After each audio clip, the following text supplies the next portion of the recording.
I have no slides. I have only jotted down something. I look at that.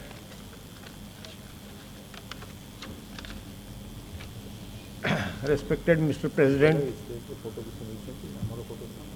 my good friend Mr. Naik, Anup Naik, and good friend seated in the gallery.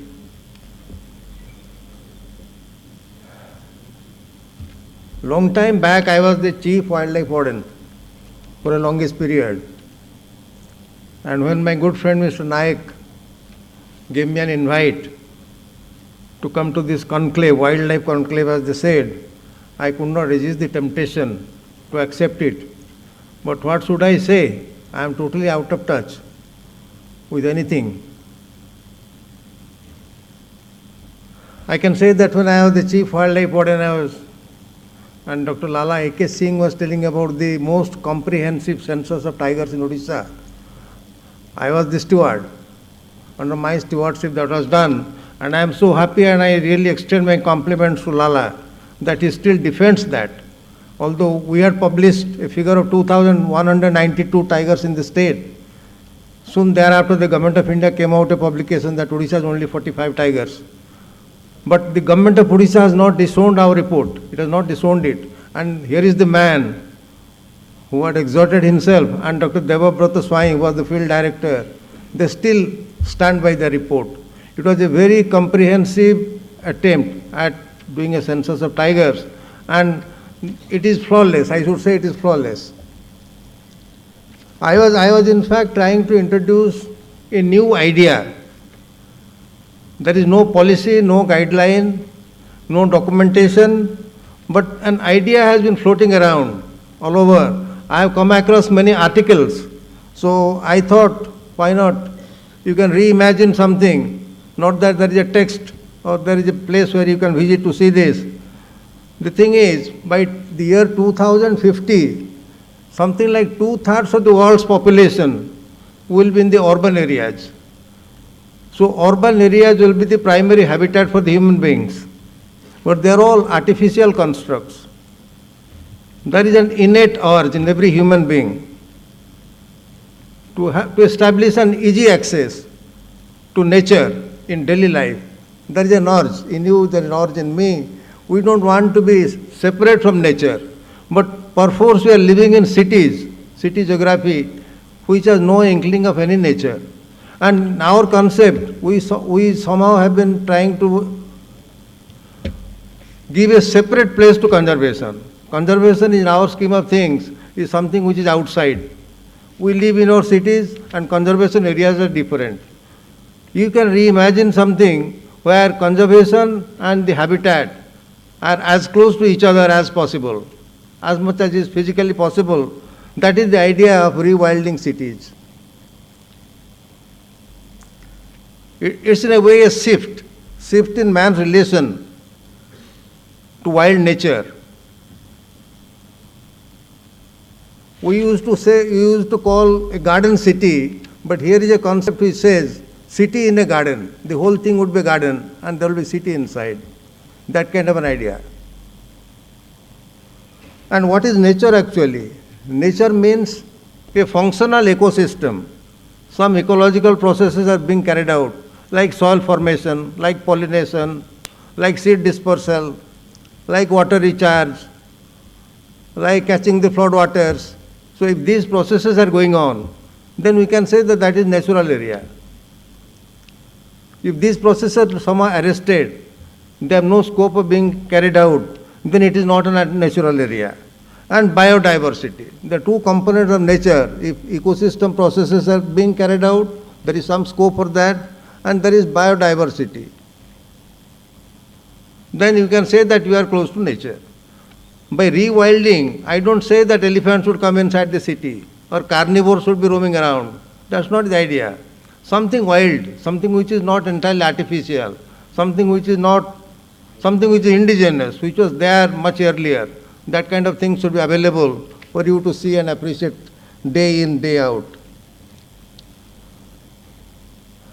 It's a question of appreciating and accommodating nature everywhere in the landscape.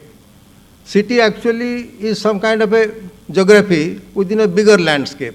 So whatever is there in the larger landscape, there are forests around, there are wetlands, there are lakes, there are hillocks, there are streams, there are rivers. So the city should represent a microcosm of that. The larger landscape should be represented in the city. For example, in Bhubaneswar, we have planted so many trees. But Bhubaneswar usually, in the earlier days, it was famous for the Nux vomica trees. There is not a single Nux vomica in Bhubaneswar city. There used to be mundi trees. In the forest we come across a lot of mundi trees, lot of bandhan trees, Lania coromondelica. There is no such tree planted in the city. So if you come across those trees in the cityscape, you will have a feel of the nature. The same kind of herbs and shrubs, wild herbs, wild shrubs that we see in the forests around the city, if they are also available within the city area, then you will have a feel of the nature. That is what I mean by rewilding the cityscape. That way you will accommodate nature within your city area, and you will also be more inclusive in your lifestyle. The lifestyle should not segregate itself from the wild nature. It should be adaptive also. You will be stung by the snakes, you will be stung by the bees. You will adapt to that because you like it. That kind of approach has to be there. In this kind of a thinking, if you reimagine cities to be this type, you might say that it is so much of emotional overload only. It's not practical. But there is some scientific underpinning to that. The scientific underpinning is that there should be ecological processes revived within the city area, and there should be biodiversity. So you should be attempting to have these two things. For example, nitrogen recycling. For cities are being flooded. In the rainy season, cities are flooded because the wetlands are being filled up. The drainage has been choked. So if those things are restored, then the natural thing will come out. Seepage and drainage, seed disposal, pollination. If you plant up the natural trees, the natural insects, natural birds would also start coming in, and pollination will be better.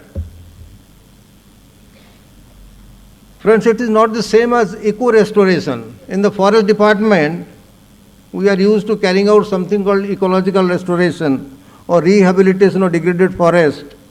It's not the same thing as that. The objective in eco-restoration is to restore what was there initially, what was there when it was not impacted by human activities. It could be 50 years back, it could be 500 years back. You have to go back to such time when the area was not badly impacted by human activity. It could be, say, 500 years back. What were the trees? What was the flora? What was the fauna? If you can restore it back, then that is eco-restoration. That is the objective of eco-restoration, ecological restoration. But rewilding doesn't aim at that. There is a contrast between eco-restoration and rewilding. They don't aim at the same kind of wildlife.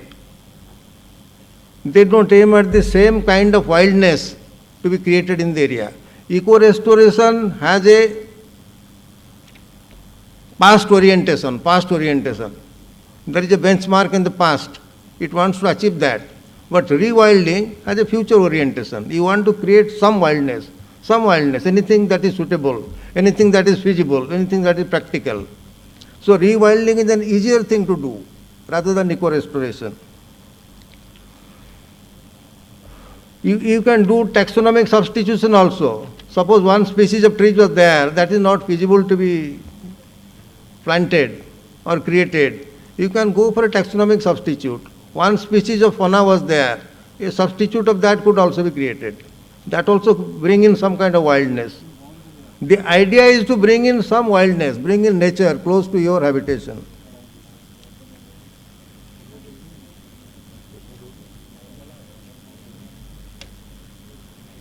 Some innovative thinking has to go in. Resilient ecosystems have to be created. Not that there is a ready-made guideline available for that. This idea has caught on since 1980s. Many cities in the world are attempting this thing, starting from New York City. Vancouver is the best place where this has been done, as I have read, not that I have seen. Singapore, many cities. There is a city in China also, is very famous. Lot of literature is available. They have been rewilding, Harbin or some city there in China.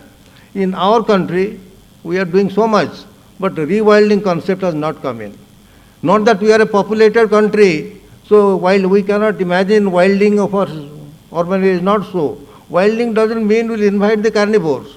It only means that we'll create such plants which have a natural look.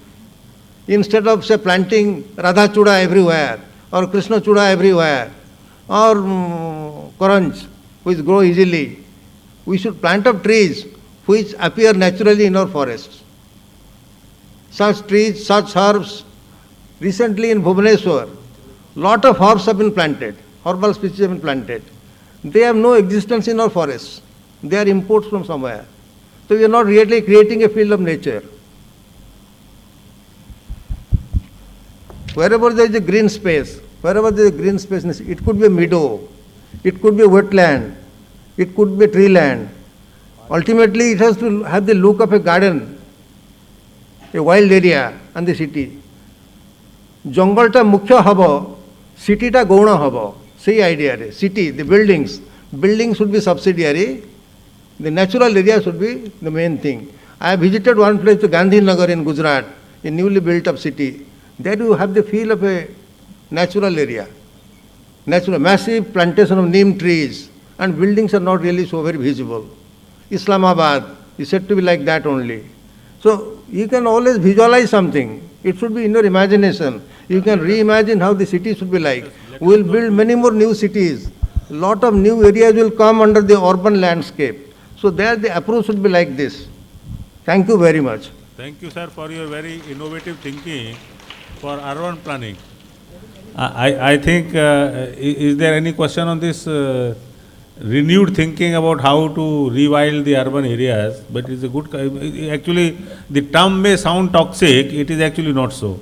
It is what he is trying to say is in the urban areas, you plant the natural trees of that area, not your image that Radha Chura will look good, so let us plant it.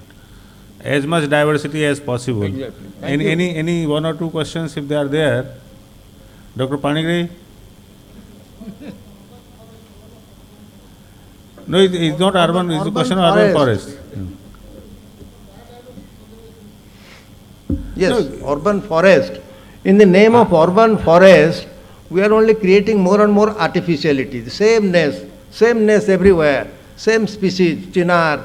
In Srinagar you see only chinar avenues. So one species. The nature doesn't go that way. You have to have herbs, shrubs, trees, which are found in the forest in the adjacent areas. Yes, in the context of climate change, there is more carbon assimilation, more carbon sequestration in a natural kind of thing. If you allow stream flow, if you allow these wetlands to regenerate, you will certainly sequester more carbon, you will revive the nitrogen cycle. All those things which are relevant in the climate context, they are better in rewilding of the cities. That is why all developed countries, Europe, England, has a very big program of rewilding the cities. Thank you very much, sir. I think the session has been very educative. Particularly to me, it has been definitely educative because when I heard about it, I thought let me participate and try